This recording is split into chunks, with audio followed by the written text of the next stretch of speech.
મારું નામ કિશનભાઈ પ્રજાપતિ છે।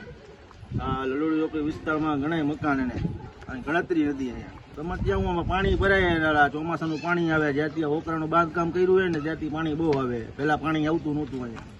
હવે એક જ વાત એ તો ઓકરો તોડી નાખો, અહીંયા ઊંડું કરી નાખો, બાંધકામ કર્યું હોય તોડી નાખો, ઊંડું કરી નાખો તો અમારે અહીંયા પાણી ન આવે। બાકી પાણી આવે તો અમે કોઈની પાસે મદદ લેવા જતા નથી। ફાયર બ્રિગેડને ખાલી કહીએ અમે અમારી રીતે લડી જાય। હવે ખાલી કરવાની પહેલા સરકાર એની વ્યવસ્થા કરી દઈએ, બરાબર છે। જો નોટિસ ખાલી કરવાની નોટિસ આપીએ તો સરકાર પહેલા વ્યવસ્થા કરી દે બધાની, પછી જે કાંઈ કામ કરવાનું એ કામ કરી દઈએ, પાછા હાથે અહીંયા સોંપી દે તો હાલે। રજૂઆત કરેલી પણ કોઈ સાંભળતા જ નથી। હા, હો વાત એક વાર 20 ફૂટ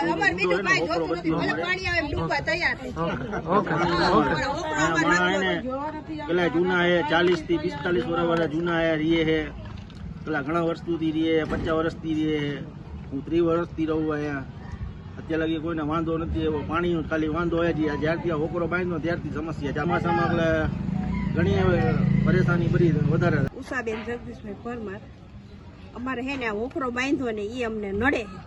એ જેટલો 20 ફૂટ ઊંડો કરી દો એટલે અમારે કોઈ જાતની સુવિધા નથી જોતી। અહીંયા કોઈ ડામર રોડ નથી આવ્યો, કોઈના ભાજપ વાળા કોઈ નેતા કોઈ દેખાણું નથી। અહીંના આટલા માણસોને પૂછો કે છે કોઈને ખબર છે કે અહીંનો કોર્પોરેટર કોણ છે?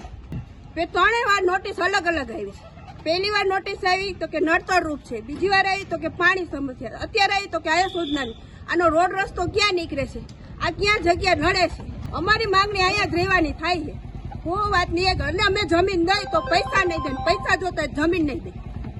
એક જ પ્રશ્ન મૂકવો છે આ તો પૈસા દેવા માથે જતા અમારે જમીન જાય। અમારે ગરીબ માણસ કેટલો રૂપિયો નથી તો હાઈફાઈ માં રહેવા આવ્યા જાય। અમે તો કેટલી વાર ગયા, અમારા કોઈ દી અહીંયા સુવિધા જ નથી મળી। આ કેટલા વર્ષો થયા ડામર રોડ અમે આવ્યા એટલા વર્ષથી અમે ડામર રોડ નથી જોયા, કોઈ નહીં।